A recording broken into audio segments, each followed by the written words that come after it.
तो हम लोग as usual MSO volume 1 chapter 8 और सर नेटवर्क का इशू है, थोड़ा ब्लर हो रहा है। ब्लर हो रहा है, कभी इसे हो जाता है, कभी ब्लर हो जाता है। हाँ ठीक है, कोई बात नहीं, ठीक है। और हम लोगों ने इसको अब क्या किया है, हैशटैग कर दिया, ठीक है। हैशटैग पब्लिक वर्क्स अकाउंट,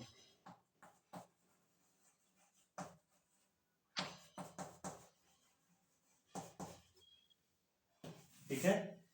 ये हम लोग देख रहे हैं, हम लोगों ने इसका 3 वीडियो ऑलरेडी बना रखा है, ये 4th एंड लास्ट वीडियो, इसलिए जब तक आज ये खत्म नहीं होता है तब तक हम लोग रहेंगे, समझे।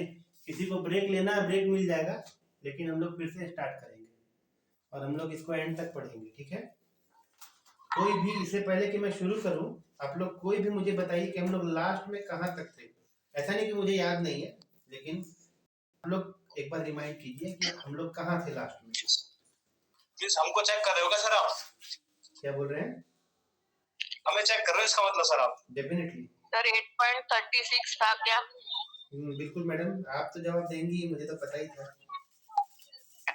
नहीं सर, ऐसे बोल दिया उसमें बीच में भी सर आपने कुछ गायब हो गए थे। नहीं, बीच वाला जो गायब है ना, वो वाला भी कंटिन्यू करेंगे, लेकिन हम एक्चुअली पारा नहीं पूछ रहे थे, हम ये पूछ रहे थे कि हम लोग क्या पढ़ रहे थे।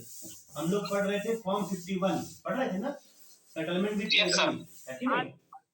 सेटलमेंट विद ट्रेजरी जो है, हेलो सर, जिनके बच्चे रो रहे हैं वो अपने म्यूट कर लीजिए, वरना मुझे म्यूट करना पड़ेगा, ठीक है। ठीक है, चलिए। तो हम लोगों ने देखा था फॉर्म 51 दो हिस्से में था, राइट। एक तो था जो हम लोग रेमिट करते थे, पार्ट 1, और दूसरा जो पहला था चालान, दूसरा था चेक, है ना। हम लोगों ने ये देखा था, लेकिन एक्चुअली ये कंप्लीट बात नहीं थी, क्योंकि हम आपको रेगुलर प्रैक्टिस की बात बता रहे थे। तो हमने आपको वो जो चीज किताब में थी और वो जो चीज प्रैक्टिस में थी उसको बताया। अब हम वो बता रहे हैं जो हर एक डिवीजन में आपको देखने के लिए नहीं मिलेगा, पर एमसीक्यूज में आएगा, तो भाई हम उसको तो छोड़ नहीं सकते हैं। इसीलिए सबसे पहले हम इसको देखेंगे 8.33, और इसको कोई भी पढ़ना शुरू कीजिए 8.33, ठीक है। ये क्या है ये जानना बहुत जरूरी है, कोई भी पढ़िए 8.33 तुरंत पढ़िए। Public work remittances 8.33. The head public work remittances is intended for transactions of public works officers with treasury and other officers of civil department, including the forest department, within the same circle of the account, and with officers including treasury officers in other circles of account, in cases where the transaction originate in those circles. This head comprises the following 3 divisions. पढ़िए, आगे पढ़िए।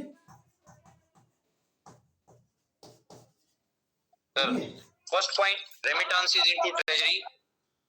वो क्या है? That is cash remitted by officers of the PWD to treasuries in account with the same AG. Second है public works checks.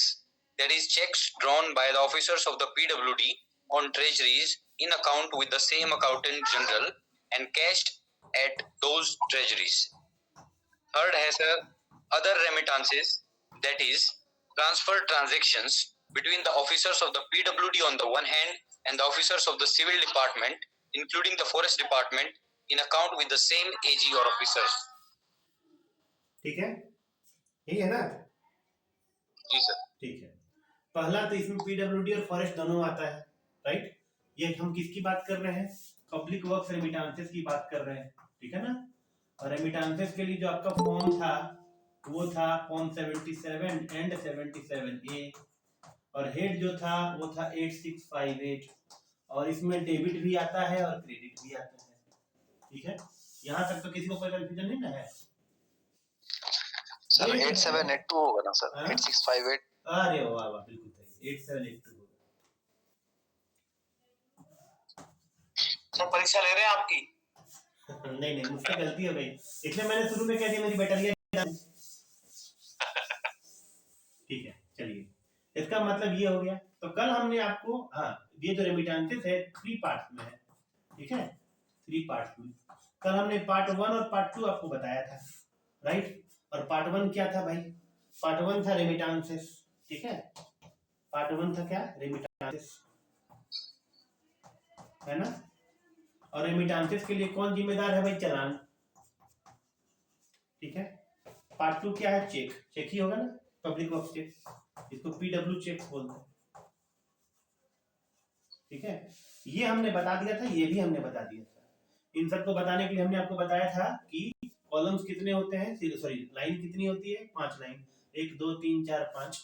एक जो होता है ओपनिंग बैलेंस, 5 होता है क्लोजिंग बैलेंस, ये सब हमने बताया था, आपको याद होगा, है कि नहीं। अब हम देखने जा रहे हैं पार्ट 3, ठीक है। और ये पार्ट 3 जो है ना, ये इंपॉर्टेंट है for the purpose of MCQ, क्योंकि प्रैक्टिस में नहीं है तो कोई पढ़ता नहीं, पढ़ता है तो समझता नहीं, अब नहीं समझता है तो इसमें समस्या होती है। क्यों? इससे जुड़े हुए क्वेश्चन पूछे जाते हैं, किसी के पास जवाब नहीं है, तो हम लोग इसको देखेंगे एक इंपॉर्टेंट टॉपिक मान के, ठीक है। चलिए शुरू करते हैं। अदर रेमिटेंसेस, कोई भी पढ़िए अदर रेमिटेंसेस क्या है, पढ़िए।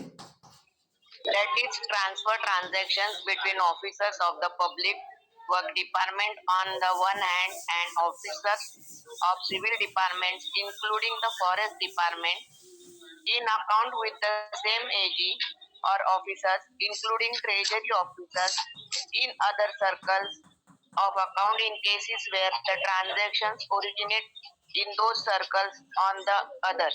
ठीक, देखिए एक मजेदार बात मैं आपको बताता हूँ।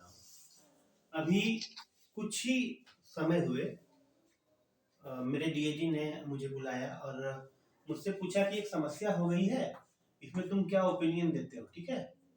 तो हमने पूछा सर बताइए समस्या क्या थी। मैंने आपको पहले भी बार क्लास में बताया था, मान लीजिए कि रोड डिवीजन, ठीक है, रांची, रांची का कोई मामला है, ठीक है। और उस समय जिला डिस्ट्रिक्ट जो है यहाँ पे लोहरदगा नहीं बना था, लोहरदगा बाद में बना, ठीक है। तो ये रोड डिवीजन रांची का मामला था, तो ट्रेजरी ऑफिस रांची में पैसा रहेगा किसका? कॉन्ट्रैक्टर का पैसा, जो यहाँ जमा हुआ था वह रेमिट हुआ था यहाँ। आप समझ रहे मैं क्या बोल रहा हूँ? कॉन्ट्रैक्टर का सिक्योरिटी डिपॉजिट, कॉन्ट्रैक्टर का एसडी, और ये 8443 पार्ट 2 में जाता है कि नहीं जाता है? है ना। अब रांची ट्रेजरी ने रेमिट किया, ट्रेजरी ऑफिसर रांची को, है ना। रोड रांची रेमिट किया, रेमिटेड, ठीक है। रोड रांची ने रेमिट किया ट्रेजरी ऑफिसर रांची को, ठीक है। अब ये मान लीजिए कि ये जो रुपया है 1000 रुपया है, ठीक है। 1000 रुपया एसडी का पैसा था जिसको कॉन्ट्रैक्टर ने रोड डिवीजन रांची में जमा कराया, राइट। रोड रांची ने रेमिट किया किसको? ट्रेजरी ऑफिसर रांची को, ठीक है। और फिर नया डिस्ट्रिक्ट बन गया लोहरदगा, राइट। अब ये रोड रांची से नया ऑफिस बन गया रोड लोहरदगा, समझे। और ये जो काम चल रहा था, जो कॉन्ट्रैक्टर का 1000 रुपया था, समझे कि नहीं, इसने बाइफरकेट किया और इसको दे दिया, किसको दे दिया? रोड लोहरदगा को, कि तेरा काम है, तुम ही वसूल करो, तुम ही इसका अकाउंट मेंटेन करो और तुम ही इसका बाद में एसडी रिफंड करना। सीपीडब्ल्यूए कोड में किसी ने कैश असाइनमेंट अकाउंट पढ़ा है?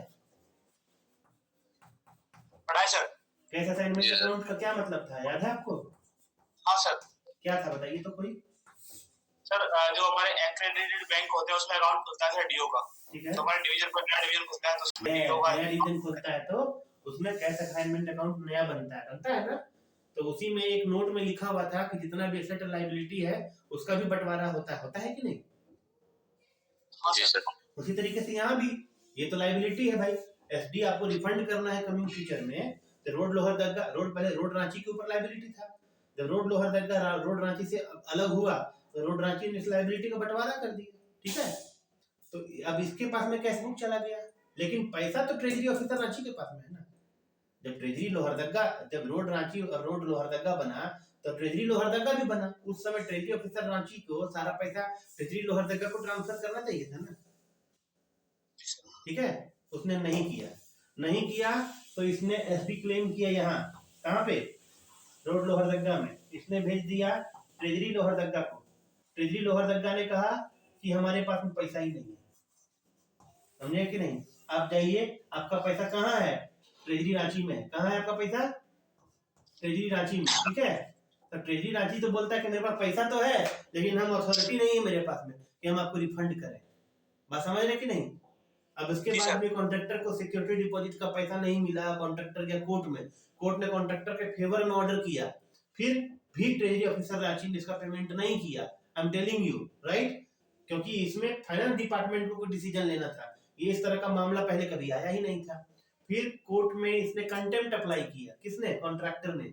और कंटेम्प्ट अप्लाई करने के बाद में कोर्ट ने फिर से ऑर्डर किया, उसके बावजूद भी ये मामला नहीं बन पाया है, ठीक है। एक एग्जांपल है मेरे तरफ से, इसका आप रियल मत मानिएगा। लेकिन अब अगर इस मामले को सेटल करना है तो कैसे सेटल होगा, ठीक है। तो सेटल होने का जो तरीका है वो यही है, पार्ट 3 अदर रेमिटेंसेस में। इसमें क्या कह रहा है, ध्यान से सुनिएगा। क्या बोल रहे हैं सर? मैं क्या कह रहा था, कुछ नहीं कह रहा था, आप पढ़ाइए। ठीक है। अदर रेमिटेंसेस में transfer transaction between officers of the PWD on one hand and officers of civil department including forest department on other hand. इसका मतलब क्या होगा कि यहाँ पे पीडब्ल्यूडी है, ठीक है, और यहाँ पे फॉरेस्ट और सर हाँ बोलिए। सर एक्चुअली आपका नेटवर्क चला जाता ना, तो बीच में जहाँ उनका लड़ाई झगड़ा हो रहा था ना, ट्रेजरी रांची का और दरोगा वाले का, हाँ वहाँ से आप तो वहाँ से नहीं देख पाए सर नेटवर्क की वजह से। अच्छा अच्छा। सर एक प्रिया मैडम है, वो बोल रही है कि उनको ज्वाइन नहीं कराए हैं आप। कौन सी मैडम, विष्णु प्रिया? हाँ, विष्णु वो प्रिया नया नंबर उनको, वो पुराना खराब हो गया, एक नया नंबर बता रही है कोई 9163 वाला। तो वो थी, वो मतलब उनको लिंक शेयर कर दीजिए।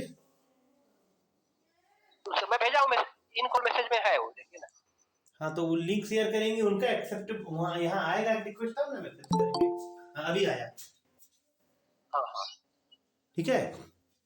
हाँ तो मैं क्या करूँ, अभी आपको मामला समझ में आया कि अभी तक आपने क्या देखा कि आपको पैसा मिला, ठीक है, और आपने सीधे रेमिट किया ट्रेजरी में, यहाँ कोई दूसरा ऑफिस नहीं है शामिल, है ना।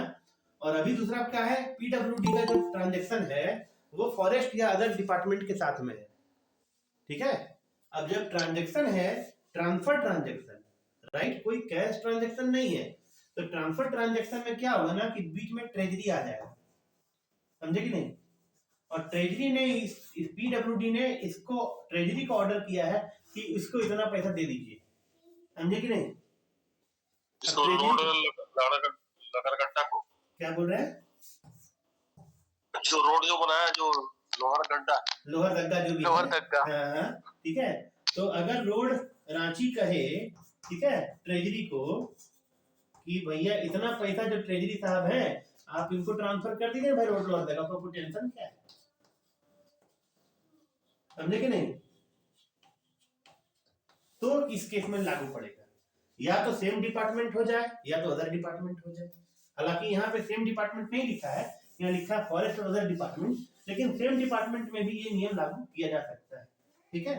तो यही कह रहा है यहाँ पे कि जब ट्रांसफर ट्रांजेक्शन हो, इसमें क्या होगा, ट्रांसफर माने एक्चुअल कैश नहीं होगा, समझे कि नहीं, ट्रांसफर ट्रांजेक्शन, ठीक है। उस केस में क्या होगा, तो इसके लिए दो केस बताए गए हैं। In other circle of account in cases where the transaction originate in two circle on the other. तो इसमें पॉइंट 1 है remittances into and the cheques drawn on, ठीक है, treasury in account with another accountant general are treated as transaction originating in the accounting circle of that accountant general, ठीक है। यहाँ पे दो केस है, या तो सेम गवर्नमेंट का भी हो सकता है, समझे कि नहीं, या फिर अनदर गवर्नमेंट का भी हो सकता है, हो सकता है कि नहीं हो सकता है, ठीक है। अगर सेम गवर्नमेंट या अनदर गवर्नमेंट का हुआ, वैसे केस में पहला पॉइंट जो कह रहा है 8.33 का 3 का 1 रेमिटेंसेस, अगर रेमिटेंसेस की बात होगी इनटू और चेक ड्रॉन, दोनों ही केस में on treasury in account with another accountant general, जो कि दूसरे अकाउंटेंट जनरल से रिलेट करता है, are treated as transaction originating in the account circle of that accountant general, ठीक है। तो जहां पे अकाउंटेंट जनरल जो भेजे जाने वाला होगा राज्य, तो उसको वहां पे उसी अकाउंटिंग सर्कल का माना जाएगा जहां से वो ट्रांजेक्शन इनिशिएट करे।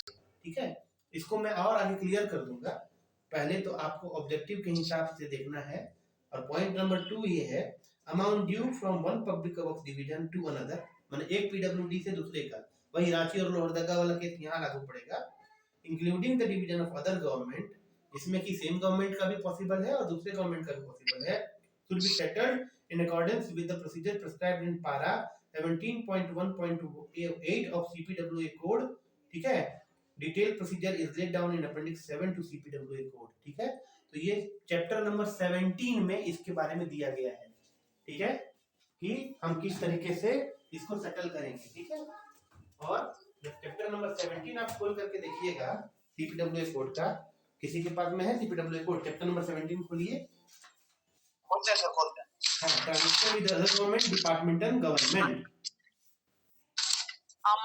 पढ़ दूं क्या? 17.1.8। हाँ पढ़िए मैडम। हाँ, एक सेकंड मैडम, एक सेकंड। Okay okay. 17.1.8 17.1.8। जी मैम पढ़िए।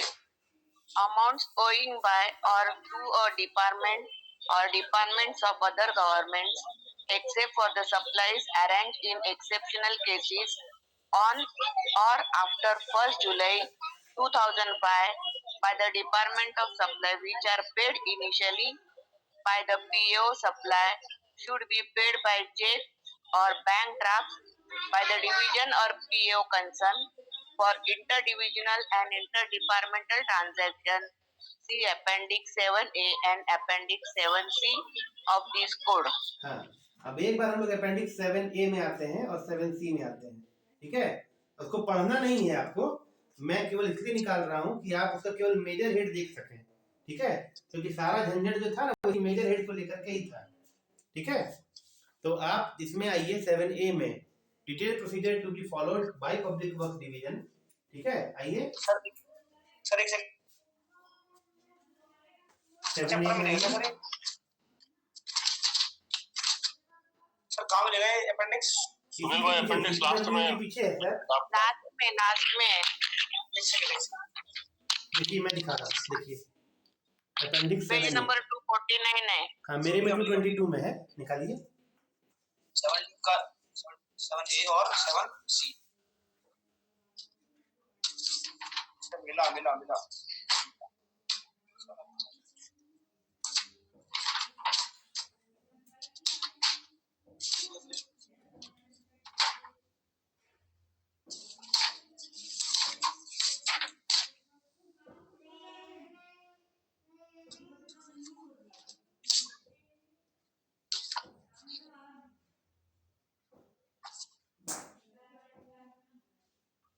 ठीक है, निकला कि नहीं? मिल गया सर, मिल गया। हाँ, इसका पॉइंट नंबर 2 पढ़िए, इसका पॉइंट नंबर 2 पढ़िए। According to the new procedure applicable in the case of interdivisional transaction, whether on account of stores supplied, services rendered or works executed, intended division after obtaining pro forma invoice for supply of stores etc. will make advance payment by debit to subhead stores or service advance under the manner head 799 that is suspense below the functional revenue or capital measure or sub measure heads concerned per contract credit to subhead public work checks under the manner head 102 public work remittances below the measure head 8782 cash and adjustment between officers rendering accounts to the same accounts officer. Such payments made to other division should not be mixed with the advance payment to contractor and suppliers. बस रुक जाइए। ठीक है, इसका मतलब आपने देख लिया कि ये इंटर डिविजनल ट्रांजैक्शन के बारे में है, वो चाहे स्टोर सप्लाई की हो बात या सर्विस रेंडर की बात हो या वर्क एग्जीक्यूटेड की बात हो, कुछ भी हो जाए।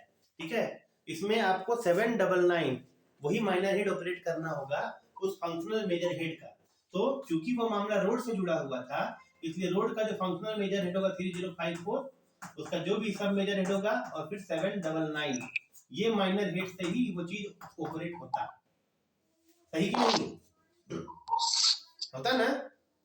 तो जहां से डेबिट होता वो यहाँ पे ये ऑपरेट होता डेबिट वाले केस में, और जहां क्रेडिट होता वहां 8782 समझे, और 00 और 102 में उसको क्रेडिट कर देता है,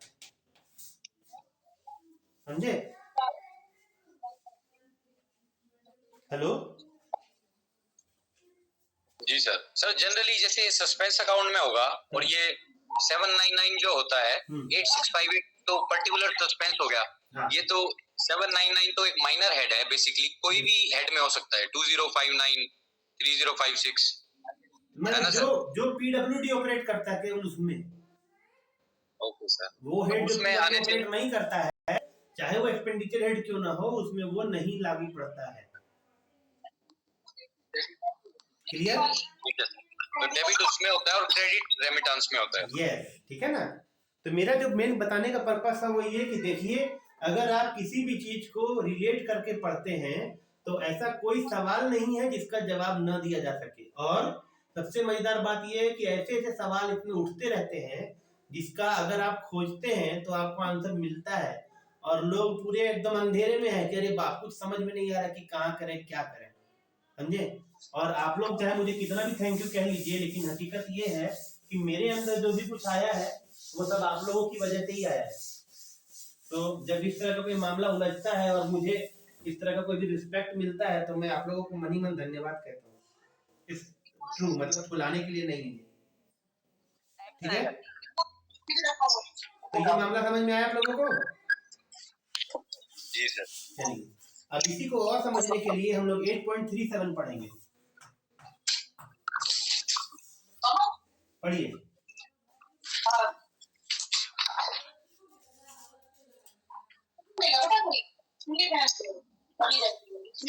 प्लीज जिनका आवाज आ रहा है वो अपना बंद कर दीजिए। 8.37 शुरू कीजिए फटाफट। The head 3 other remittances is subdivided into items adjustable by civil officers and B items adjustable by public work officers. Transaction pertaining to आगे पढ़े सर? हाँ बिल्कुल।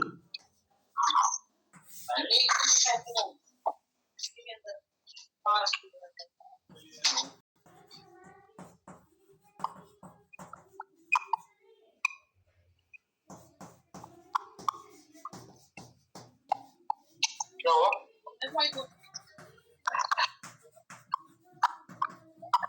पढ़ रहा है क्या? अच्छा कोई बात नहीं, रुकिए ना। इनका बेवजह का साउंड आ रहा है भाई, मैं बार बार मना कर रहा हूँ तो म्यूट करिए। चलिए हाँ साउंड ऑफ कर। हाँ हेलो, इसका आ रहा है साउंड, मेरे से आ रहा है सर? हो गया अब तो। ठीक है। अब यहाँ तक समझ में आ गया कि जो अदर रेमिटेंसेस का मामला है उसमें दो तरह से आइटम एडजस्ट होता है। एक एडजस्ट होता है सिविल ऑफिसर के द्वारा, एक एडजस्ट होता है पीडब्ल्यू ऑफिसर के द्वारा। क्लियर समझ रहे हैं आप लोग यहाँ पे? Yes sir.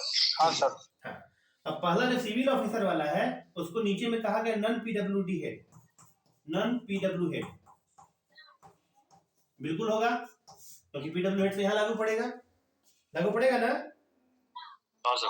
ठीक है। Transaction pertaining to non PW head of account which originate in the account of divisional officer, जो यहाँ ओरिजिनेट करेगा, इसका ट्रांजैक्शन इससे रिलेटेड है लेकिन ओरिजिनेट कहाँ कर रहा है?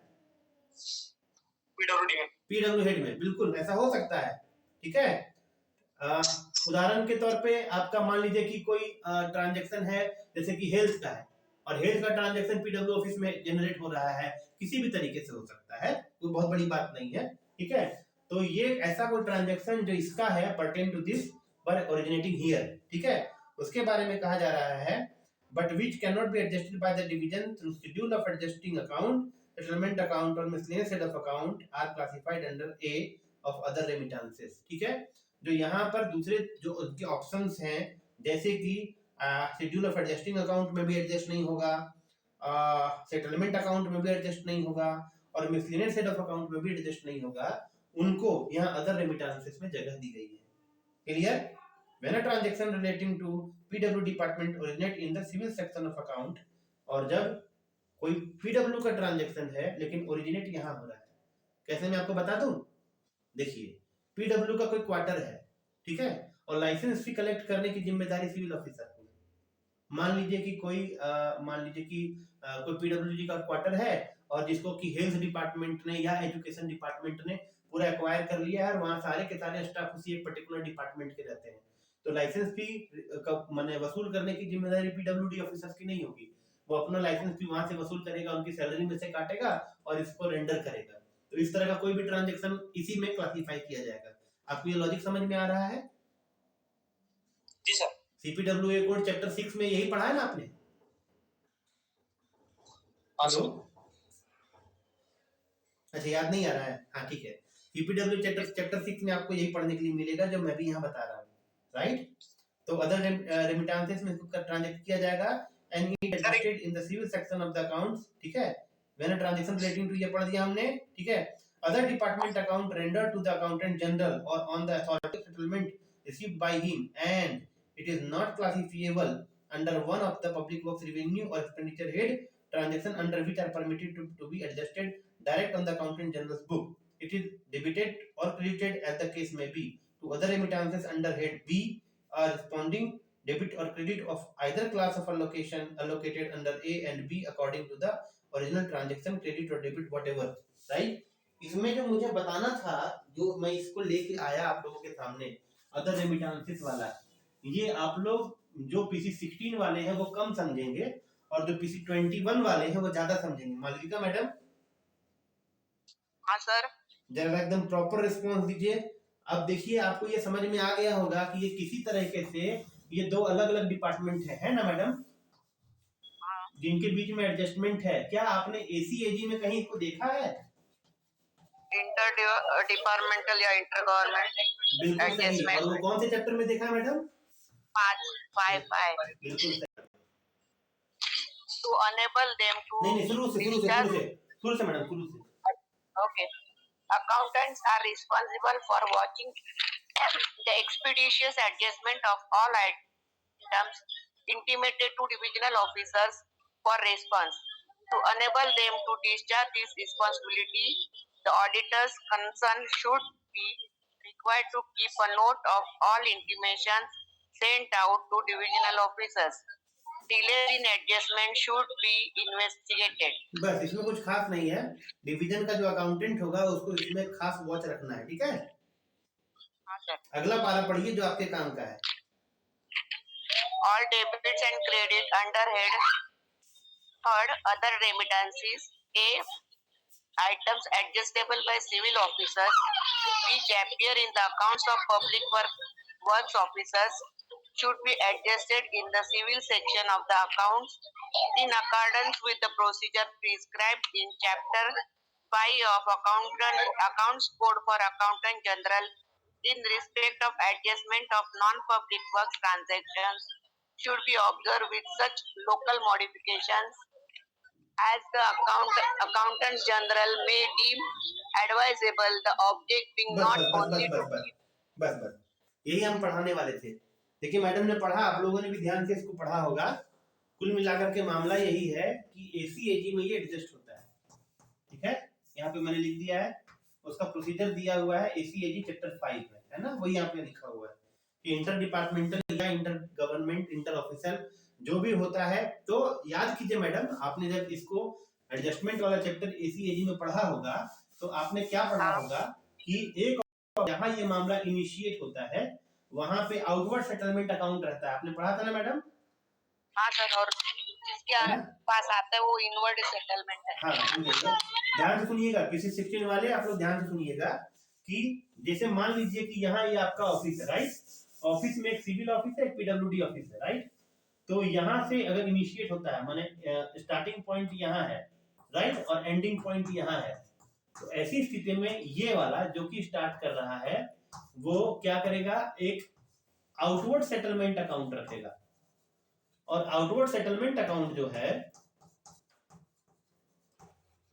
वो अकाउंट इसके पास में अपना है, ये किसी को देगा नहीं। इसके पास में एक अकाउंट है, लेकिन यहां से जब इसके पास में सेटलमेंट के लिए प्रोसीजर के लिए भेजेगा तो वो भेजेगा किसके साथ में मैडम, आप मुझे बताइएगा? सेटलमेंट।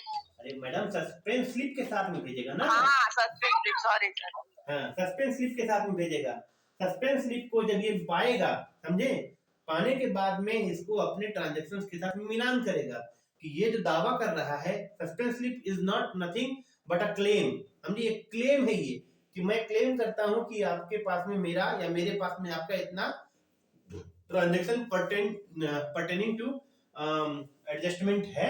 ठीक है, तो अब आपको क्या है कि आपको सस्पेंस स्लिप मिलेगा। सस्पेंस स्लिप जब यहाँ जाएगा, इसको फिर ये वेरीफाई करेगा और वेरीफाई करके इसमें किसमें एंट्री करेगा मैडम? तो नहीं याद आ रहे हैं, है ना। और जब इनवर्स सेटलमेंट अकाउंट में इसकी एंट्री कर देगा, उसके बाद में सस्पेंस स्लिप को रख लेगा और उस पर अपनी मंजूरी देगा, है ना। उसको बोलते हैं एक्सेप्टेंस लेटर। उसको क्या बोलते हैं? Hello, acceptance letter. हाँ, याद है आप लोगों को पीसी 21 वाले?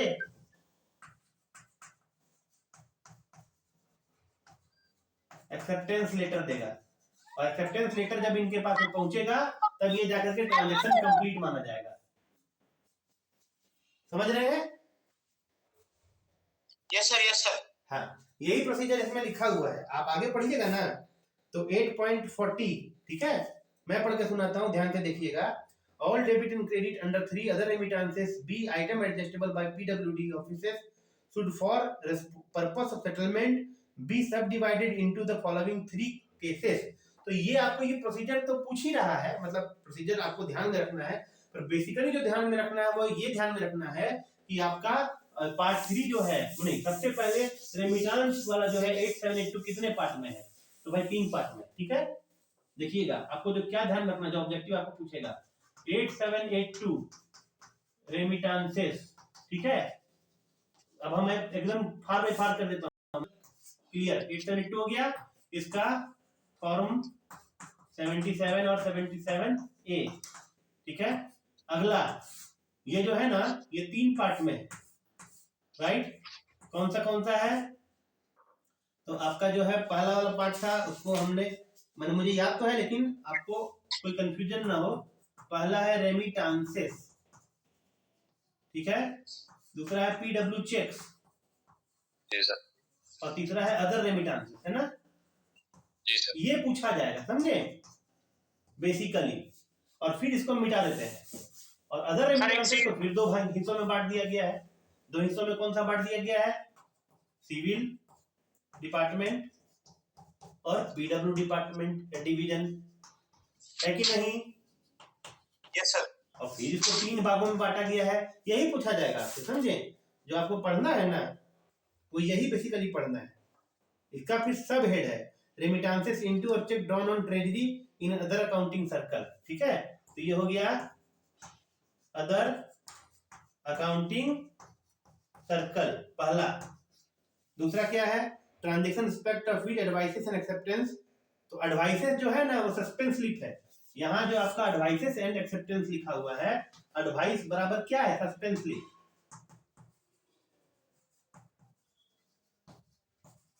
समझे कि नहीं? और एक्सेप्टेंस का मतलब सस्पेंस स्लिप को जब एक्सेप्ट करते हैं तब। एक्सेप्टेंस का तो मतलब आप जानते ही हैं, मैंने आपको अभी ऊपर में इससे पहले जो ड्राइंग बनाई थी उसमें दिखलाया था। Acceptances of transfer R exchange direct with officer of the other accounting circle. ठीक है, तो अदर अकाउंटिंग सर्कल तो है ही, लेकिन बाय ट्रेजरी। पहला ट्रेजरी ना है, हाँ, ठीक है, ये other accounting circle by treasury, ठीक है, और अदर अकाउंटिंग सर्कल डायरेक्टली, ठीक है, डायरेक्टली, ये दूसरा हो गया। और तीसरा है मिसलेनियस पब्लिक वर्क्स एडवांस, एमपीडब्ल्यूए, जिसके लिए फॉर्म 70 आपको दिया गया है। यही आपको बेसिकली डायग्राम है जो पूछा जाएगा और आपको याद रखना है। सर एक जैसे आपने जो सर पार्ट्स बताए सर स्टार्टिंग में 3, हाँ, ये रेमिटेंसेस पीडब्ल्यू चेक्स, हाँ, सर ये 77 के पार्ट्स हैं या 8782 के पार्ट्स हैं? 77 के ना, 77 के पार्ट नहीं, 8782 के। ठीक है सर। 77 में तो आपका जो पीडब्ल्यूडी वाला है ना, एक्चुअली में 8782 रिफ्लेक्ट ही 77 में होता है, तो 77 का भी पार्ट हुआ ना। ये तो फॉर्म 77 है, हेड 8782 है। फॉर्म जी सर। 77 का पार्ट है एकदम, यस यस, कोई डाउट नहीं।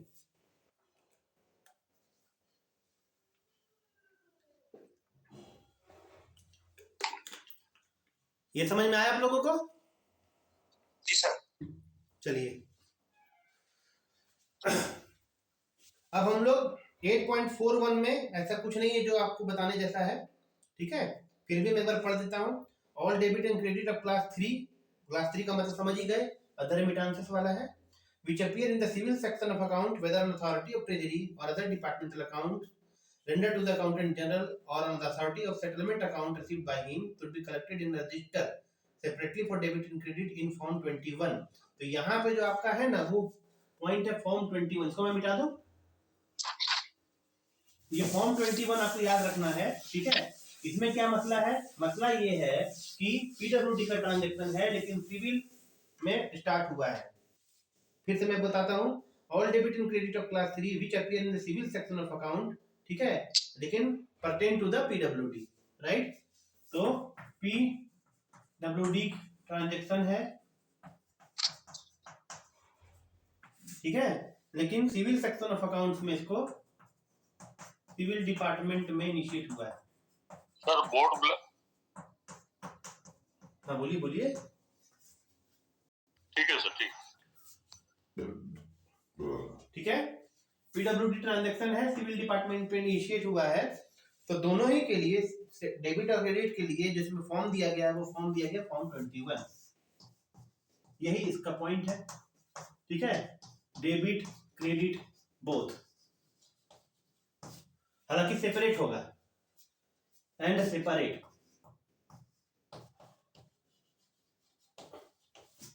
ठीक है। जैसे कि मैंने आपको एग्जांपल दिया था लाइसेंस फी जो कलेक्ट होता है, ठीक है, हेलो।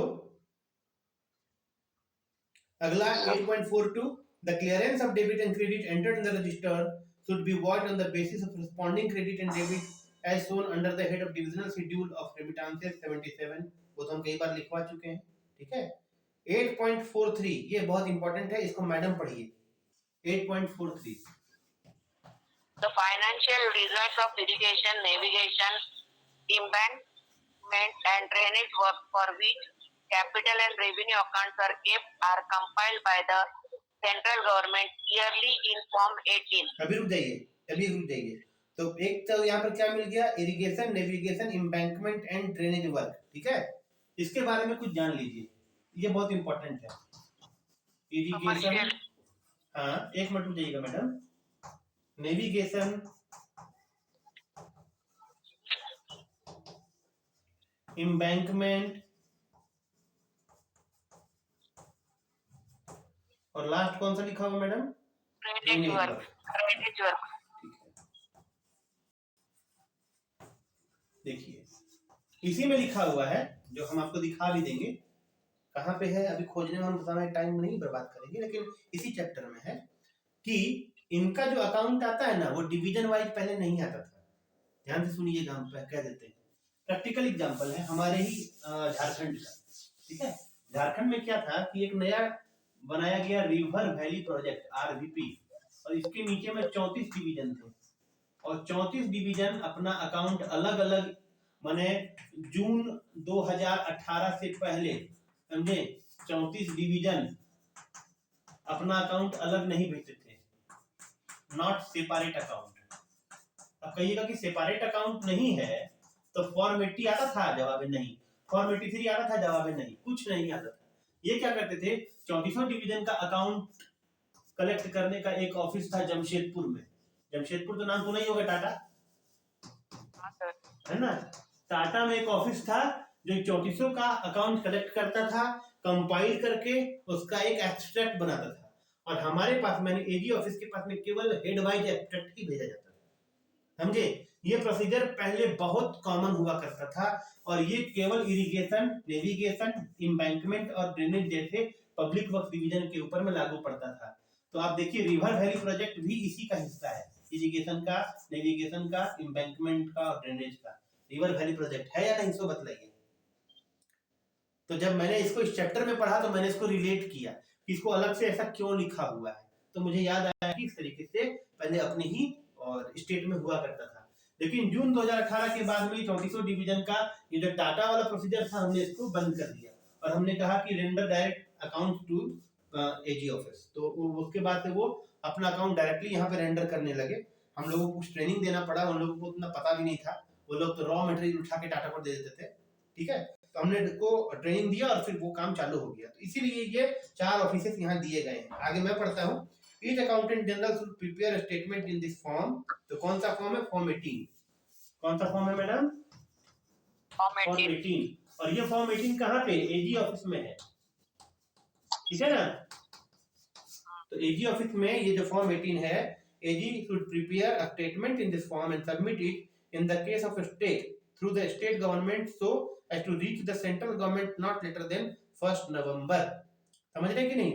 तो होता क्या है ना कि नेविगेशन इरिगेशन का जो कंसोलिडेटेड अकाउंट आता है उसके पीछे का जो मेन वजह है इसमें सेंट्रल गवर्नमेंट का बहुत सारा पैसा लगा हुआ होता है। तो जो खर्च उनके पोर्शन का होता है उसका अकाउंट उनको भी रेंडर करना पड़ता है। तो सेंट्रल गवर्नमेंट के खर्चे का जो अकाउंट रेंडर करते हैं हम, यानी एजी ऑफिस को फॉर्म 18 में रेंडर करते हैं बिफोर 1st नवंबर। ये है 1st नवंबर, ठीक है, 1/11 से पहले। The figure for the returns should be obtained from the administrative account form AC 33। Account code for accountant general AC 33 क्या है? Work abstract. क्या बोले? नहीं वो तो सीपीडब्ल्यू का है ना, बस सेक्शन भाई वो सीपीडब्ल्यू का है। AC 33 क्या है? Account code for accountant general को बताइए। सर मैं भी बता पाएंगे ना जिनका 2021 है। AC 31 लिखा हुआ है। AC 33 account code for accountant general AC 33 administrative account of irrigation, navigation, embankment and drainage work, electricity project, multipurpose river project, वही देखिए लिखा हुआ है AC 33। दिख रहा है? देख तो रहा है। हाँ, administrative account of irrigation, navigation, embankment and drainage work oblique electricity project oblique multipurpose river project. यही है वो रिवर प्रोजेक्ट जो मैंने अभी आपको एग्जांपल देकर बताया है, रिवर वैली प्रोजेक्ट।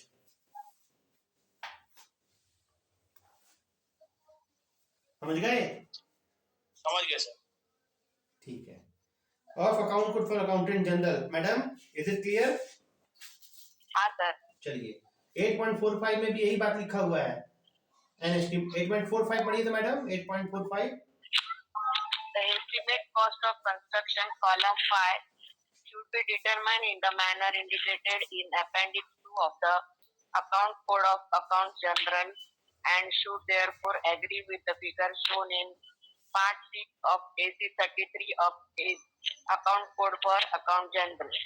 बस इसका मतलब ये है कि ये भी एस्टिमेटेड कॉस्ट जो होता है उसमें भी account code for accountant general के इसी फॉर्म का, AC 33 फॉर्म का यूज किया जाता है। क्लियर? तो अब क्या होगा कि जो PC 16 वाले हैं वो कहेंगे नहीं हमने तो ACAG पढ़ा ही नहीं है तो ये AC 33 का जिक्र कैसे आ गया? भाई MSO चैप्टर 8 से आया है, इसीलिए हमने आपको ये दिखलाया है। क्लियर? हाँ सर। चलिए 8.46 में ऐसा कुछ नहीं है, राइट? अब हम आते हैं ऑब्जेक्शन बुक और उसके बाद में अगला होगा मंथली क्लोजिंग, एनुअल क्लोजिंग और फिर annual review of working on public work division.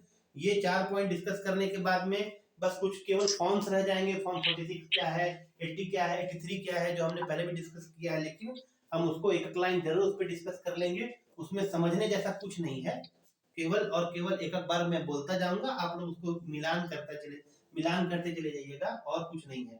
तो फिलहाल हम लोग जो आएंगे वो आएंगे ऑब्जेक्शन बुक पे। और ऑब्जेक्शन बुक क्या है इसको पढ़ने से पहले मैं आपको बताता हूँ, मिटाऊंगा मैं बाद में। देखिए आपको मैंने एनुअल रिव्यू दिखलाया था, है या ना? एनुअल रिव्यू में पूरे साल में कितना अकाउंट एक्सक्लूजन में था वो दिखलाया था, हाँ या ना?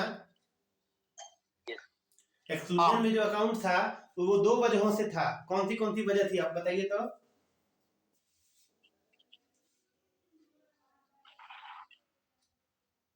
किसी को याद नहीं है? मैं आपको बताता हूँ। एक्सक्लूजन जो था वो 2 वजह से था, नॉन रिसीट ऑफ अकाउंट और अकाउंट अंडर ऑब्जेक्शन। याद है किसी को? यस सर, अब याद आया है ना? तो आप अगर अकाउंट का एक्सक्लूजन होता है और हर एक महीने होता है ना, ये आपने देखा था, और हमने उसका मंथली, हाँ हमने उसका मंथली स्टेटमेंट बनाया हुआ था, ठीक है, अप्रैल मई जून पूरा बनाया था ना। हाँ तो हम आपको दिखा देते हैं ना, ये था not receipt, one account time पे मिला ही नहीं, समझे, और दूसरा था कि मिला लेकिन हमने उसको ऑब्जेक्शन में रखा, याद आया? ये हमने आपको स्टेटमेंट दिखलाया था, हाँ या ना? याद आ गया ना? ठीक है। नॉन रिसीट तो बहुत आसान है भाई, टाइम पे हमको मिल भी नहीं किया तो हम क्या करें, इसलिए हम इसको नहीं पढ़ेंगे। मेन मसला है अकाउंट अंडर ऑब्जेक्शन, ठीक है, और आपका अकाउंट अंडर ऑब्जेक्शन ही 8.47, 48, 49, 50 और 51, यहाँ आपको 5 पैराग्राफ में अकाउंट अंडर ऑब्जेक्शन पढ़ना है, तो कोई भी 47 पढ़ना शुरू कीजिए, account under objection. Objection book should be maintained in Form 22 in each work account section for each division in respect of objections relating to non-receipt of vouchers and stamp receipt. A set of pages of the objection book should be reserved for each distinct class of objections, of which a separate record may be required for any purpose, example for want of vouchers and for want of stamp receipt, etc. बस रुक जाइए। तो मैंने आपको ये भी बताया था कि हम अकाउंट को कितने तरीके से ऑब्जेक्शन में डालते हैं, ठीक है, तो इसमें आपको लिखा ही हुआ है कि आपको अकाउंट ऑब्जेक्शन में कब कब डालना है, राइट? देखिए लिखा हुआ क्या है कि non receipt of voucher and stamped receipt, समझे कि नहीं? तो non receipt of voucher and stamped receipt, तो इसका मतलब है कि non receipt of voucher and non receipt of stamp, समझे, and non receipt of stamp receipt,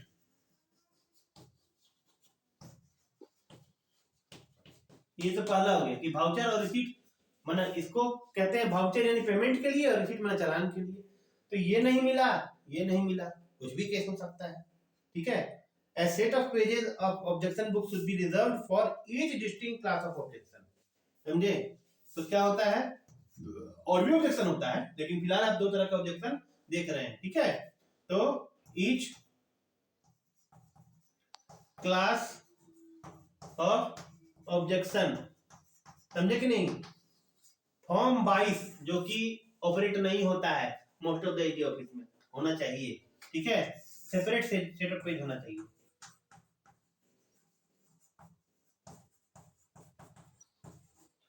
क्यों नहीं होता है जानते हैं? क्योंकि पते नहीं है। क्यों पता नहीं? क्योंकि एमएसओ पढ़ना नहीं, समझ गए? हेलो, ठीक है। अब क्या है, विच अ सेपरेट रिकॉर्ड में be required for any purpose, जैसे कि फॉर वांट ऑफ वाउचर और for want of stamp receipt, ठीक है। हम ऑब्जेक्शन लगाएंगे तो हमने उसके लिए लेटर लिखना है डिवीजन को, ये लेटर जाता है, ये ऐसा नहीं है कि लेटर नहीं जाता है। हाँ, फॉर्म 22 के लिए कोई रजिस्टर मेंटेन नहीं होता है, बाकी हम ऑब्जेक्शन लगाते हैं तब तो ऑब्जेक्शन में हम किसी अकाउंट्स को रखते हैं, ऑब्जेक्शन लगाते हैं उसके लिए फाइल मेंटेन करते हैं, उसके लिए लेटर लिखते हैं डिवीजन को, डिवीजन से क्लियरेंस होता है, सब कुछ प्रोसीजर मेंटेन होता है। ये फॉर्म 22 यानी कि ऑब्जेक्शन बुक मेंटेन नहीं होता है। सर ओपीएस वाउचर वही होता है क्या? क्या मैडम? ओपीएस वाउचर रहते हैं बीएलसी में, वही है क्या ये? अब मैंने बीएलसी मैडम देखा नहीं है पूरी डिटेल में, लेकिन ऑब्जेक्शन बुक मेंटेन नहीं होता है, ठीक है।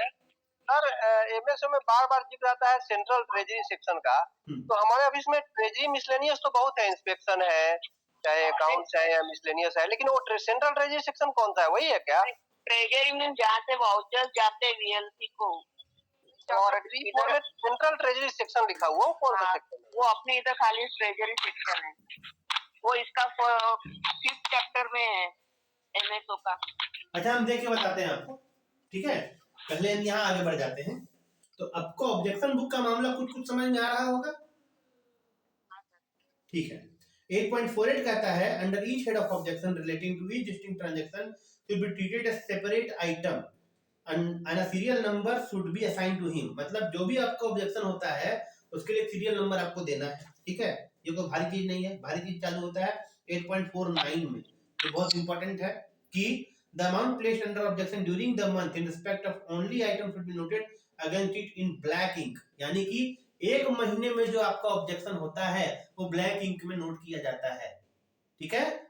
एक महीने का जो ऑब्जेक्शन होता है ब्लैक इंक में नोट किया जाता है। And below this entry should be noted in green ink as the denominator of a fraction, the numerator of which is the entry of the amount placed under objection during the month, ठीक है। तो इसमें क्या होता है भाई कि आपका जो अमाउंट है, फिर से मैं बोलता हूं, the amount placed under objection. तो यहाँ ऑब्जेक्शन के लिए जो दो चीजें हैं वो आपको पहले समझना होगा कि दो चीजें कौन सी हैं। तो 8.49 का नोट पढ़िए, उसी से आपको क्लियर होगा कि ऑब्जेक्शन रखा कैसे जाता है।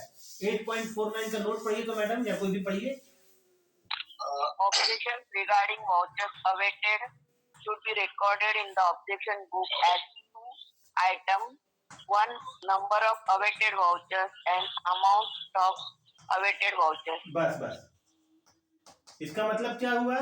इसका मतलब ये हुआ कि आपको ऑब्जेक्शन दो तरीके से रखा जाता है। एक जो वाउचर का जो अवेटेड है, मतलब मिला नहीं है, उसका नंबर और इसका अमाउंट, समझे। ये दोनों अलग अलग चीजें हैं, आपको समझ में आ रहा है।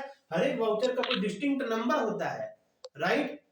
तो वो नंबर ऑफ वाउचर उसको, क्योंकि आपके पास शेड्यूल में लिखा हुआ है और वाउचर में मिसप्लेस है, वाउचर नहीं मिल रहा है, तो आपको शेड्यूल के पास से वो नंबर मिल जाएगा, आप उसको ऑब्जेक्शन में डाल दीजिएगा और अमाउंट भी आपको शेड्यूल में मिल जाएगा, उससे भी आप अमाउंट को उसमें डाल सकेंगे। तो अब जब 8.49 पढ़िएगा तो आपको समझ में आएगा कि the amount placed under objection, यानी कि किसकी बात हो रही है, इसकी बात हो रही है, समझ गए।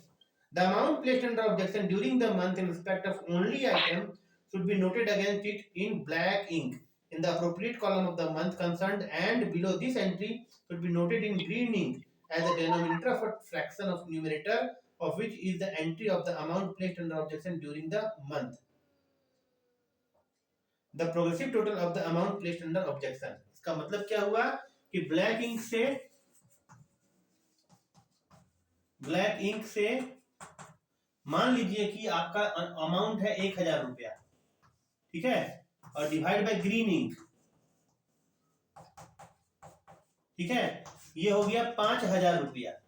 इसका क्या मतलब हुआ? इसका मतलब ये हुआ कि ओनली फॉर दैट मंथ, ठीक है, और ये हो गया प्रोग्रेसिव टोटल।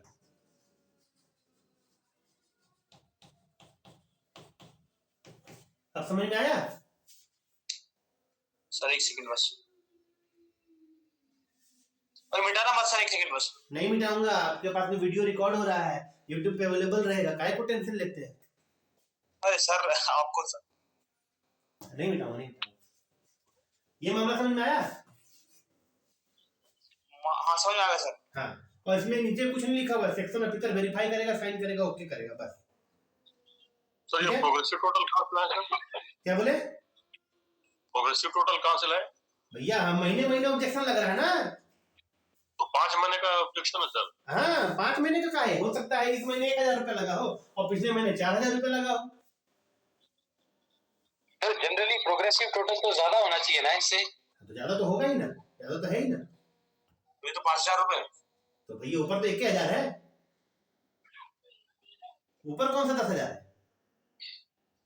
सही। ये तो कितना महीने का रहता सर प्रोग्रेसिव?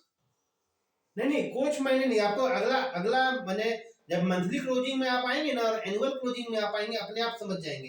ठीक है, चलिए आपने जब इस सवाल को खड़ा कर ही दिया है तब आप पहले मंथली क्लोजिंग में आइए, ठीक है। तो मंथली क्लोजिंग का सेकंड पैराग्राफ पढ़िए जरा, मंथली क्लोजिंग का second paragraph.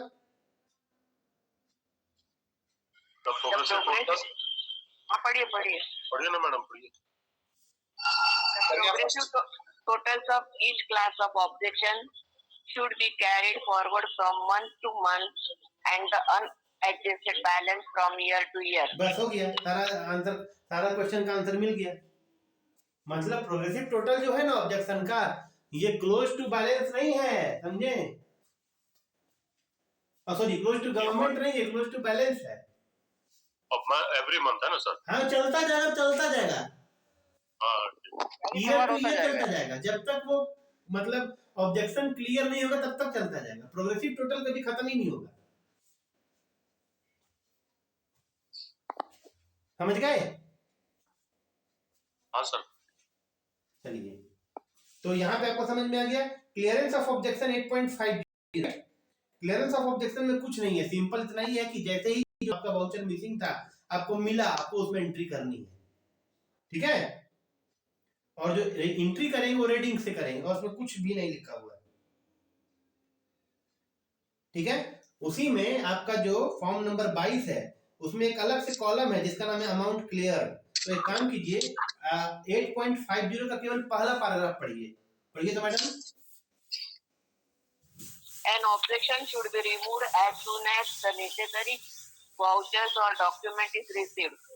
The removal of an objection should be indicated in the objection book by an entry of the amount adjusted in the column amount cleared for the month following the month the accounts of which were closed. बस रुक जाइए, अच्छा एक line और पढ़ दीजिए, एक line और।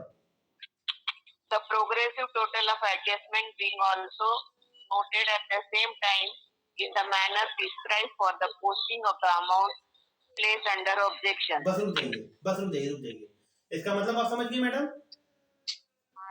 कि आपका जो कॉलम एक अलग कॉलम ही बनाया हुआ है फॉर्म नंबर 22 में, और उस कॉलम का नाम ही अमाउंट क्लियर्ड, और जैसे अमाउंट क्लियर्ड वाला कॉलम में आप एंट्री कीजिएगा प्रोग्रेसिव टोटल उतना रुपया घट जाएगा, ठीक है? और इसमें कुछ नहीं है, रीडिंग से एंट्री करनी है और ऐसा कुछ नहीं है, ठीक है? 8.51 पढ़िए last. All entries regarding adjustment of objection should be attested by the section officer in respect of objection removed as per provision of para 8.50 above. ठीक है? 8.52 पढ़िए monthly closing. After the section officer has completed the attestation of entries of adjustment, all entries in the column amount placed under objection and amount clear for the month should be totaled separately for each class of objection, and a general abstract should be prepared in separate sections of the objection book. The section officer should इसका मतलब क्या है? Objection book में एक separate section होता है, वहां पे एक एब्स्ट्रैक्ट बना लेते हैं हम लोग, है ना? और ये मंथली क्लोजिंग का एब्स्ट्रैक्ट है, राइट? और उसमें सेक्शन ऑफिसर मंथली क्लोजिंग के उस एब्स्ट्रैक्ट को एग्जामिन करता है और इनिशियल करता है, और तो कुछ है नहीं इसमें, है ना? एनुअल क्लोजिंग में मोटा मोटी यही बात है, लेकिन मंथली क्लोजिंग जहां सेक्शन ऑफिसर अपने लेवल पे निपटा लेता है, एनुअल क्लोजिंग को उसके ऊपर भेजना पड़ता है, ठीक है?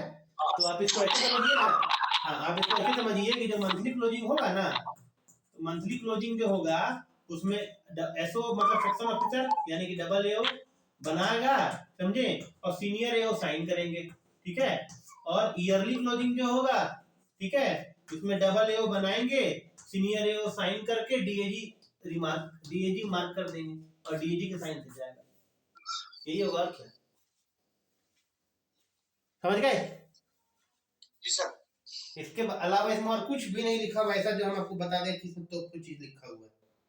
इसमें इतना ही लिखा हुआ है कि अगर कोई, और एक बात लिखी हुई है कि अगर कोई ऑब्जेक्शन 3-4 साल पुराना हो जाए, समझे कि नहीं, तो उसके लिए सेपरेट पन्ना रख लेते हैं, ठीक है? तो ये सर ईयरली वाले, हाँ ईयरली में, हाँ 3-4 साल पुराना हो जाए तो पूरे साल भर का जो ऑब्जेक्शन का ट्रांजैक्शन होगा उसको एक सेपरेट पन्ने में हम लोग रख लेंगे, ठीक है ना? आपने जो बताया सर मंथली क्लोजिंग और एनुअल क्लोजिंग, हाँ। मंथली में डबल एओ और सीनियर होता जाएगा, बस मैं ऐसे समझ सकते हैं इसको। हाँ। और एनुअली वाले में क्या है कि डीएसी तक जाएगा नहीं? हाँ ये प्रैक्टिकल बात है, हालांकि इसमें केवल लिखा हुआ है by a member of entries being attested by a member of the superintending staff, समझे? तो सुपरिंटेंडिंग ऑफिसर तो यही ना होंगे, डीएजी तक। ठीक है सर, ठीक है।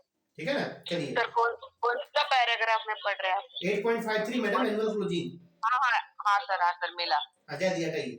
8.54 द लास्ट पारा of this chapter, annual review, जो हमने आपको दिखलाया था on the working of public work division. इस पैराग्राफ को हम लोग धूमधाम से पढ़ सकते हैं क्योंकि मेरे पास में पूरी की पूरी किताब है ना। चलिए 8.54 पढ़िए, एनुअल रिव्यू। और चूंकि ये किताब मैंने खुद बनाई है, समझे, इसका एक एक लाइन मैंने खुद लिखा है, मेरे कंप्यूटर में है, तो हम इसमें तो जितना चाहे उतना समय ले सकते हैं, जितना लंबा बोलिए उतना, लेकिन जरूरत नहीं उसकी, फिलहाल पढ़िए केवल पढ़िए।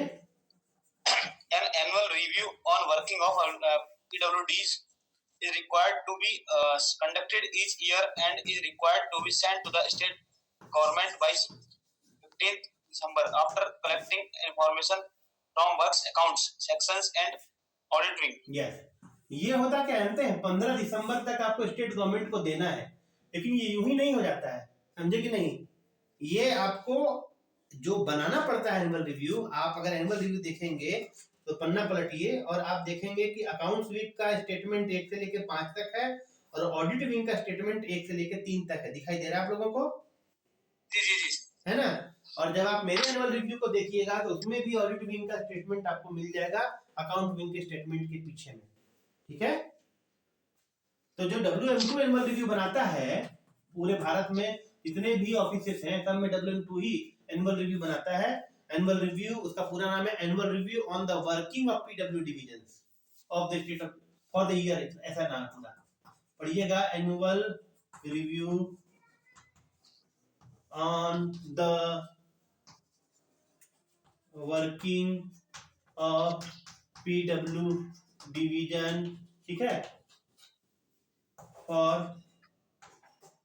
गवर्नमेंट ऑफ, और की ऑफ है जो भी होगा, ऑफ गवर्नमेंट ऑफ, ये हमारा है झारखंड। ठीक है, फॉर द FOI 2019-20 का आपको पास में होगा, यही इसका पूरा नाम। ठीक है, तो इसमें आपको क्वेश्चन क्या क्या पूछ सकता है। पहला क्वेश्चन कि भाई आपको स्टेट गवर्नमेंट को कौन सी तारीख तक देना है। ठीक है, WM2 बनाता है कि नहीं ये नहीं पूछेगा, तो इसमें किताब में दिया हुआ नहीं है। ठीक है, मैंने बता दिया था, आप लोग लिख मत दीजिएगा, राइट। तो 15 दिसंबर स्टेट गवर्नमेंट को दे देना है, ये वाली बात है। और फॉरेस्ट वाला जिसने पढ़ा था उसको याद है कितना तारीख तक देना है स्टेट गवर्नमेंट को? 31 दिसंबर सर। हाँ, 31 दिसंबर तक, बिल्कुल सही, 31 दिसंबर, बिल्कुल सही। ठीक है, तो यहाँ ये हो गया। अब अकाउंट लिंक से कौन कौन सा होगा स्टेटमेंट? 5 देख लीजिए। ठीक है, स्टेटमेंट ये आप लोगों को पढ़ना है, ये पूछा जाता है। ठीक है, 1 2 3 4 5 ये अकाउंट विंग के हो गए। 6 है सर। क्या बोले? 5 है सर, 6 सर है, 6 स्टेटमेंट है। ठीक है, ठीक सर 6 कहाँ 5 है मेरे में तो। नहीं, 6 हाँ, 6 बहुत छोटा है ना सर, इसलिए दिखा दी। ऐसे नहीं। हाँ, ठीक है, ये 6 हो गए और ऑडिट विंग के 3। ठीक है, ABC लिखा हुआ है, नहीं 1 2 3 वहां भी लिखा हुआ है, 1 2 3। ठीक है, तो इसका स्टेटमेंट जो होता है ना वो पीछे होता है चैप्टर का, बाकी आप चैप्टर से बहुत सारे बना सकते हैं। ठीक है, तो पहला statement showing the delay in receipt of account, मैंने अब दिखाया था कि नहीं आपको, डिले इन, ये हमने दिखाया था आपको कि नहीं, ऑफ अकाउंट्स। अपने वाले एनुअल रिव्यू में अकाउंट्स कौन सा किस डिवीजन ने अकाउंट्स को डिले रिसीव करवाया, दिखाया था कि नहीं, हाँ या ना? हाँ सर। ठीक है, statement number 2 showing the name of division from which the following schedule have not been received and the month of which they are not received। ठीक है,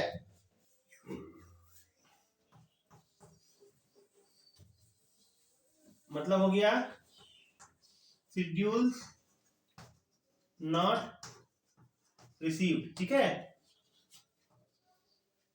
name of the division, name of the division लिखा हुआ है ना, ठीक है, name of the division, ये वाला मेरे बुक में नहीं है, ठीक है। हेलो, आया सर? हाँ, ये वाला मेरे बुक में नहीं है, ठीक है, मेरे वाले बुक में इसकी जगह पे कुछ और है, पर ये वाला नहीं है। स्टेटमेंट नंबर 2 कि किस डिवीजन ने कौन कौन सा शेड्यूल, तो शेड्यूल ऑफ पीडब्ल्यू डिपॉजिट मैंने फॉर्म 65, कौन सा वाला, फॉर्म 65, हाँ, फॉर्म 65 किसने नहीं दिया, किस महीने में, शेड्यूल ऑफ परचेज, परचेज का शेड्यूल होता है जी, 76A, हाँ, material purchase settlement settlement account, 76A ना, ठीक है। Schedule of miscellaneous public works advance 70, और कौन सा है, schedule of cash settlement suspense account 69,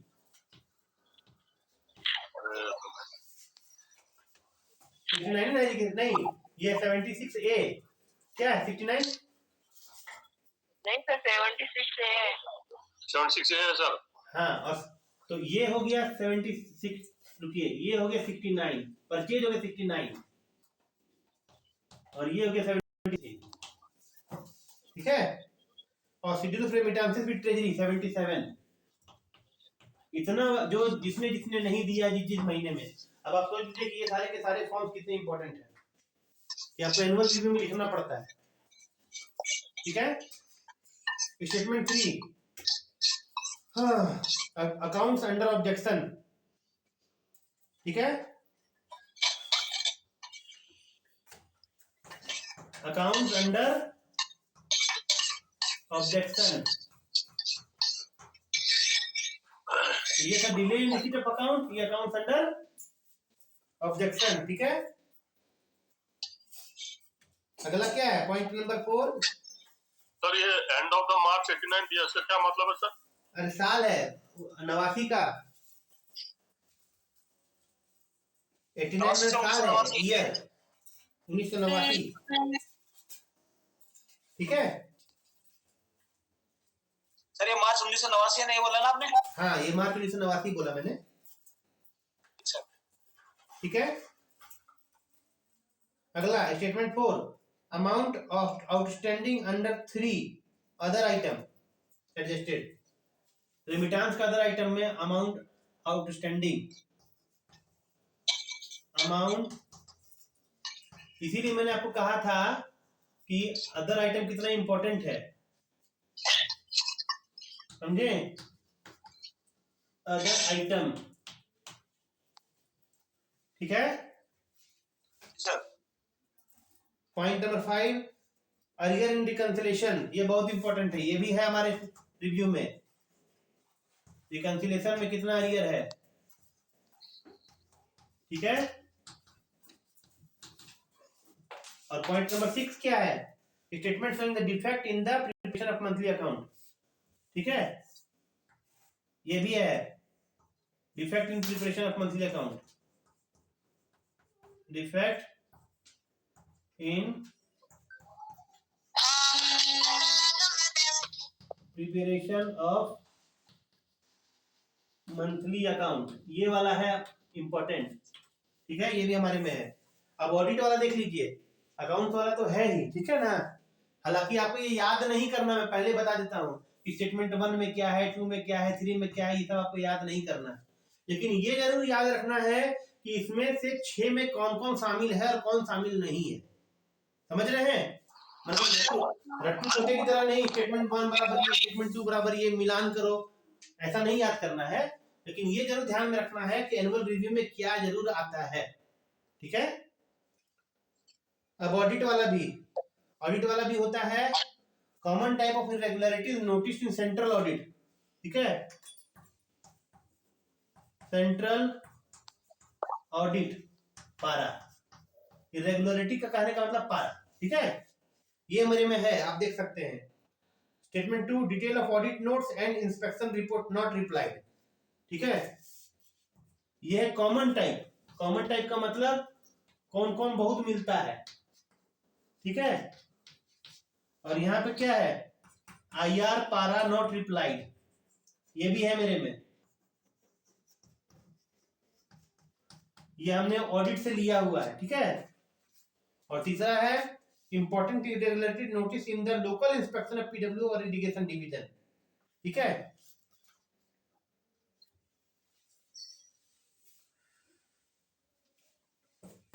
PW division पारा, ठीक है। तो ये 2 और 3 जो है ना मेरे में मिलाया हुआ है, मेरे वाले बुक में, ठीक है। इसमें से जो इंपॉर्टेंट लाइन है वो क्या है, तो स्टेटमेंट नंबर 3 का डिटेल, ठीक है। So for account wing is concern the information should be collected from the works account section and works miscellaneous section for audit wing, the information should be collected from the accountant general audit. तो हम लोग एजी audit को इसका information मांगते हैं और वो अपना इंफॉर्मेशन हमसे शेयर करते हैं, ठीक है। तो आज आपने क्या क्या देखा, अभी तक आपने देखा कि हम लोगों ने पढ़ा अदर रेमिटेंसेस ट्रेजरी का और उसके बारे में डिटेल में पढ़ा, फिर हमने पढ़ा ऑब्जेक्शन बुक डिटेल में उसके बारे में पढ़ा, और फिर लास्ट में हमने एनुअल रिव्यू पढ़ा। तो हमने अभी तक इस पूरे वीडियोस में पूरी क्लास में 3 मोटे चीजों को कवर किया है, ठीक है। इन 3 चीजों से रिलेटेड किसी को कुछ पूछना है तो मुझसे पूछिए। सर बोलिए। सर इसमें जो ये 1989 दिया हुआ है, ये क्यों दिया हुआ है सर? क्या ये है ना एक स्टेटमेंट 3 में दिया हुआ है मार्च 1989, और नीचे भी स्टेटमेंट 4 में भी दिया हुआ है सर, इशू ड्यूरिंग, मतलब ईयर क्यों है? ये इसलिए क्योंकि ये किताब उसी साल छपी है, ठीक है। ठीक है सर, ठीक सर, ठीक। और कुछ बस नहीं सर। नरेश खरीदी लेफ्ट हो गए, उन्होंने सोचा क्लास खत्म हो गई, खैर कोई बात नहीं। तो अब हम लोग क्या करेंगे कि हम लोग वापस से आ जाएंगे 8.8। हाँ बोलिए। ये जैसा अंडर ऑब्जेक्शन उससे कोई लेना देना नहीं है। अंडर ऑब्जेक्शन क्या है? मतलब स्टेटमेंट 3 जो है, statement showing amount held under objection to end of March 89। नहीं ऐसा नहीं है, ठीक है। वो जो अंडर ऑब्जेक्शन है ना, हाँ सर, हाँ उससे लेना देना है, बिल्कुल लेना देना है, ठीक है। तो फिर उससे लेना देना मतलब मार्च 89 तक का ऑब्जेक्शन जो है वही है क्या सर? हाँ वही है सर। ये डीएई सेक्शन कौन सा होता है सर? कौन सा वाला? डीएई सेक्शन कौन सा सेक्शन समझ नहीं पा रहे हैं। चैप्टर 5 में इसी इसमें एमएसए में लिखा हुआ डीएई सेक्शन के बारे में जिक्र है। अच्छा ये डीए तो section सेक्शन ना, एक्चुअल में टीए सेक्शन को कहीं कहीं डीए सेक्शन कहा जाता है।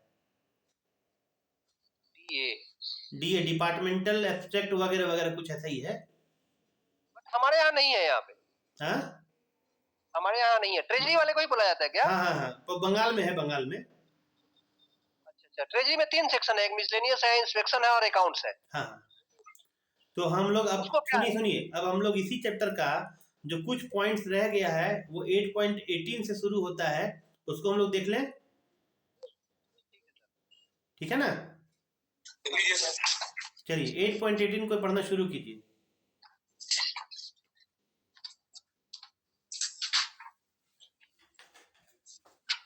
The work of accounting shall commence immediately on receipt of the monthly accounts and preliminary check applied as prescribed value.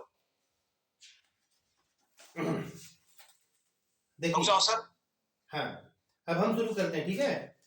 Check of monthly account in accountant general office, यहाँ से हम शुरू कर रहे हैं, ठीक है ना।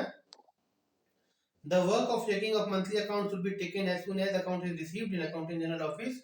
जैसे अकाउंट मिले चेकिंग चालू, ऐसा नहीं कि अकाउंट मिला लेके रख दिए कल चेक करेंगे, ऐसा नहीं होता है। प्रैक्टिकल में भी ऐसा नहीं होता है, प्रैक्टिकल में भी जिस दिन अकाउंट मिले चेकिंग चालू, ठीक है। क्योंकि डेडिकेटेड सेक्शन है ना उसके लिए, उसका काम ही केवल अकाउंट चेकिंग का है, उसमें और किसी चीज में दिमाग लगाना ही लगाना है, राइट। तो कैसे कैसे करते हैं भाई। पॉइंट नंबर 1 से शुरू कर रहे हैं कि फॉर्म 83 जो है it is complete in respect with supporting schedule and voucher as described in the list of account form 83। तो पहले सबसे पहले जो होगा, सबसे पहले अकाउंट में फॉर्म 83 रहता है, ठीक है। उसका नाम ही है list of vouchers and schedule, ठीक है। List of supporting schedule and voucher, यही है इसका नाम, ठीक है ना। और इसमें जो भी आपका डिटेल लिखा रहेगा, सीरियल नंबर 1, ठीक है, फॉर्म 5, तो फॉर्म 5 सबसे पहले फॉर्म 5 मिलेगा ना, 80 फॉर्म 80, फिर फॉर्म 5, फिर फॉर्म 46। इस तरीके से मैंने पहले भी क्लास में बताया है, लेकिन ये कहाँ लिखा हुआ मिलता है? फॉर्म 83 में, जो सबसे ऊपर रहता है। ठीक है ना? तो ये पॉइंट आपने देख लिया। हाँ बोलिए सर, एक छोटा डाउट था कि जो 83 फॉर्म है, इसमें लिखा हुआ list of schedule submitted to PAO. किसमें लिखा इसमें हुआ है? पाओ अपना पाओ सर एजी मतलब एजी ऑफिस वाला पाओ है। हाँ देखिए यहाँ पे क्या है, मैं आपको बता देता हूँ कि जो आपका सीपीडब्ल्यूए कोड में है ना, वहां पे सीसीए बराबर समझिए कि एजी, पीएजी समझिए, स्टेट के पीएजी, वहां के सीसीए। ठीक है? और PAO equal to senior accounts officer. Sir ये सीपीडब्ल्यू के मामले में ना, सीपीडब्ल्यूए के मामले में हो गया सीसीए, हाँ, वो हम उसको मान सकते हैं एजी में यहाँ हो गए पीएजी। ठीक है सर? एक सेकंड। हाँ, जो पीडब्ल्यू के मामले में सीसीए है, वो पीडब्ल्यूडी के मामले में एजी है, राइट? पीएजी प्रिंसिपल एजी, प्रिंसिपल एजी। हाँ। और जो हमारे ये पाओ है, वो हमारे सीनियर है ना? हाँ ठीक है ना? तो इसका मतलब है, ठीक है सर। ठीक है, अब इसी में पॉइंट नंबर 2, जो सीरियल नंबर 83 में लिखा हुआ उसी सीरियल में होना चाहिए, ये लिखा हुआ है। फॉर्म 3 लिखा हुआ है कि 80 होना चाहिए, और 80 का जो है रिसीट एंड पेमेंट दोनों साइड होता है, वो टैली करना चाहिए सीपीडब्ल्यूए 74, 76, 79 एंड 77 से। ठीक है? और उसमें ये भी हमको देखना है कि वो करेक्टली क्लासिफाई किए गए हैं। ठीक है? पॉइंट नंबर 4 कहता है item of receipt and disbursement are arithmetically tallied, और अगर टैली नहीं करता है तो ये पॉइंट इंपॉर्टेंट है। पॉइंट नंबर 4 मैंने आपको बतलाया है पहले भी, फिर बता देता हूँ, सुन लीजिए। बतलाया ये है कि आपका जो फॉर्म 80 है, ठीक है, फॉर्म 80 में ठीक है, जो receipt and disbursement, receipt and payment होता है, ठीक है, वहां पे जो भी आपका है अमाउंट, ठीक है, वो किससे किससे करना चाहिए? 74, 76, 77, 79 से टैली करना चाहिए। ठीक है? उसमें भी आपका जो आइटम है रिसीट एंड डिसबर्समेंट का, वो अरिथमेटिकली टैली करना चाहिए, मतलब रिसीट और पेमेंट इक्वल होना चाहिए। अगर इक्वल नहीं होता है, कम होता है, तो मैंने आपको बतलाया था, स्टॉक में बतलाया था, कैश का चैप्टर 6 में भी बतलाया था कि अगर आप फिजिकल वेरिफिकेशन करते हैं और आपके पास मान लीजिए कि कैशबुक में दिख रहा है, याद कीजिएगा, कैशबुक में दिख रहा है 100 रुपए, और फिजिकल वेरिफिकेशन पे करने पर आपको मिल रहा है 90। ठीक है? पीएच वेरिफिकेशन, पीएचवी, ठीक है, 90 मिल रहा है, तो 10 रुपए घट गए जी, घटा ना? Yes sir. इसको खर्चा मानेंगे, और खर्चा मान करके 10 रुपया का जो बुकिंग है वो कर देंगे एमपीडब्ल्यूए में, तो पी तो है नहीं, एमडब्ल्यूए में कर देंगे, मिसलेनियस वर्क एडवांस में। ठीक है? तब जाकर के 100 रुपया पूरेगा ना? हाँ सर। और दूसरा केस फिजिकल वेरिफिकेशन में अगर 110 रुपया हो गया, समझे कि नहीं, तो 10 रुपया बढ़ ना गया जी? हाँ सर। कि 10 रुपया जो हमारे पास में बढ़ गया, समझे कि नहीं, उसको हम लोग डिपॉजिट रिसीट में कर देंगे। 10 रुपया हमको डिपॉजिट मिल गया है, डिपॉजिट रिसीव्ड, इसमें 8443 पार्ट 5 में, जिसको मिसलेनियस डिपॉजिट बोलते हैं, समझे कि नहीं? Yes sir. वही लिखा हुआ है, जरा पैराग्राफ पढ़िए तो कोई भी। सर एक डाउट पूछना था इससे पहले, अगर आप। हाँ बोलिए। सर एक जो हमारा फॉर्म 64 है और एक 74 है, 64 में sir schedule of works expenditure है, और 74 में क्लासिफाइड एब्स्ट्रैक्ट ऑफ एक्सपेंडिचर। इन दोनों में सर थोड़ा डिफरेंस ये है कि एक एज पर वर्क होता है, एज पर ग्रांट होता है। कोई बात क्लियर कर दीजिए सर, कौन सा ग्रांट की होता है, कौन सा वर्क होता है? बताएंगे। जब भी कहीं वर्ड एब्स्ट्रैक्ट पढ़िए, एब्स्ट्रैक्ट का मतलब समेटा हुआ है, तो 64 डिटेल होता है, डिटेल, समझे? क्या सर? 64 डिटेल होता है, हर एक काम के लिए अलग 64, मतलब हर एक काम के लिए नहीं, अलग हर एक हेड के लिए, और एब्स्ट्रैक्ट का मतलब ही समेटा हुआ है। ठीक है? एब्स्ट्रैक्ट मतलब समेटा हुआ, बहुत सिंपल है, साधारण है, जहां भी एब्स्ट्रैक्ट रिलेटेड कुछ नहीं है इसमें? क्या बोल रहे हैं?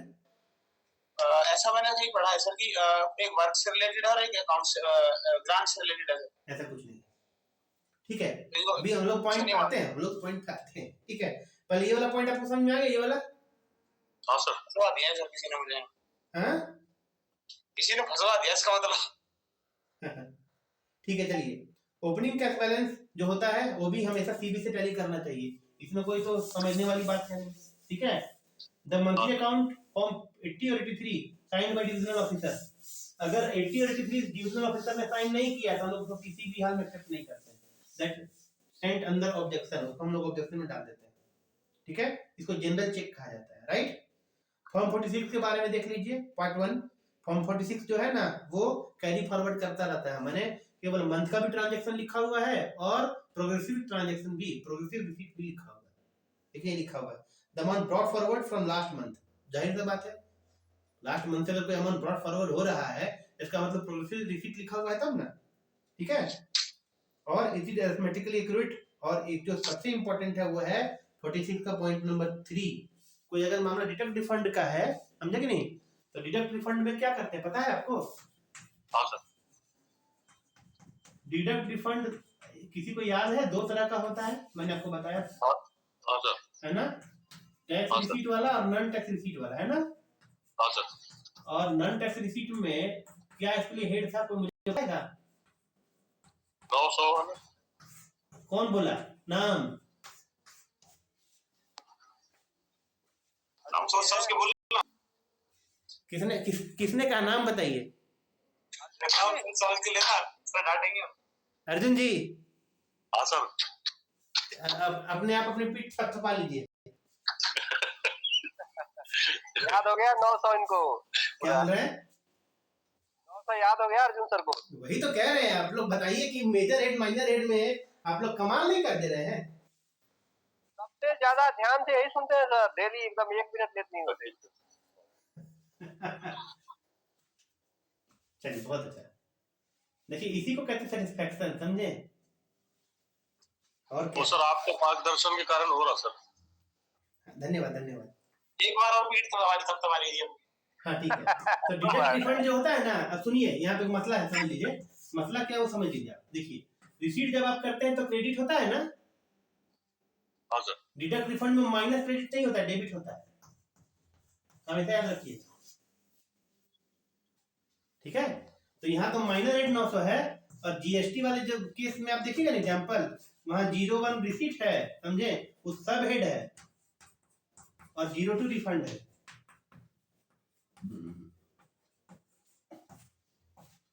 समझे, तो यहाँ पे माइनर हेड लेवल पे नहीं, यहाँ पे सब हेड लेवल पे है। यहाँ तो माइनर हेड है, ठीक है, और यहाँ सब हेड है रिफंड के लिए, ठीक है ना, ठीक है। तो डिडक्ट रिफंड का मामला है, इसके लिए शेड्यूल होना चाहिए, बहुत सिंपल है। क्लासिफाइड एब्स्ट्रैक्ट एक्सपेंडिचर भी बहुत सिंपल है, आपने कहा 74 वाला मामला, 74 में 64, 72, 73, 64, 62, 73 सब के बारे में एक्सपेंडिचर का आता है। शेड्यूल ऑफ वर्क एक्सपेंडिचर, ठीक है, ये 61 में भी आता है शेड्यूल डॉकेट के हिसाब से। 62 आता है जिसमें डिपार्टमेंटल चार्जेज है, डिपार्टमेंटल चार्जेज तो याद है ना आप लोगों को? याद नहीं है भैया? Percentage recovery of work establishment, हाँ 62, फॉर्म 62। हाँ उसी को डिपार्टमेंटल चार्ज कह रहे हैं, समझ गए। हाँ अगला है central road fund. Central road fund मोटा मोटी आप लोग डेली एमसीक्यू मैंने पढ़ना शुरू करते हैं और किसी न किसी के मुंह से सुन के करते हैं, ठीक है। उसका क्वार्टरली रिटर्न जाता है सेंट्रल रोड फंड का। अगला है schedule of deposit work form 65। इसमें फॉर्म 65 जो होता है वो ओपनिंग बैलेंस और क्लोजिंग बैलेंस लेता है, केवल मेजर हेड लिखा होता है, समझे। मेजर हेड में दिस मंथ का भी होता है, प्रोग्रेसिव भी होता है, समझ गए, वही लिखा हुआ है। द ओपनिंग बैलेंस है shown in part 1 and part 2। तो पार्ट 1 एंड पार्ट 2 का मतलब 8446 का पार्ट 1 क्या है, याद है आप लोगों को? कैश डिपॉजिट बाय सबऑर्डिनेट, और part 2 cash deposit by contractor, याद है ना? हाँ सर। चलिए अगला पॉइंट है the expenditure figure departmental charges are correct as per the schedule docket 61 and schedule docket 62 percentage recovery. इसमें ऐसा कुछ नहीं है जिसको मैं बताऊं। पार्ट 3 भी पॉइंट नंबर 3 भी वही है, 4 भी वही है। शेड्यूल ऑफ तकावी, तकावी के बारे में मैंने कितनी बार बताया, आप लोगों को पता है ना? water courses. तकावी Yes, वही sir. है, irrigation, navigation, embankment and drainage, वो 4 वर्ड मैंने लिखवाया था ना अभी थोड़ा देर पहले। हाँ सर। उसी में से अगर किसी को कल्टीवेटर को एडवांस देने के लिए गवर्नमेंट डिक्लेयर करे तो तकावी कहते हैं। क्या समझ में आया? फिर से दोहराऊं? उनके चारों के साथ क्या कनेक्शन है सर ये तकावी वर्क्स का? Irrigation, navigation, embankment and drainage, ठीक है? इसमें से चारों नहीं, किसी को भी, ठीक है, अगर कल्टीवेटर को एडवांस देने के लिए गवर्नमेंट डिक्लेयर करे तो उसको तकावी कहते हैं। क्लियर? रिकवरी का भी 3 तरह से किया जाता है ना, पहले कल्टीवेटर से, एसके जी आपकी बात बहुत कमा रही है। इसका रिकवरी भी 3 तरीके से, 3 इसका स्टेज है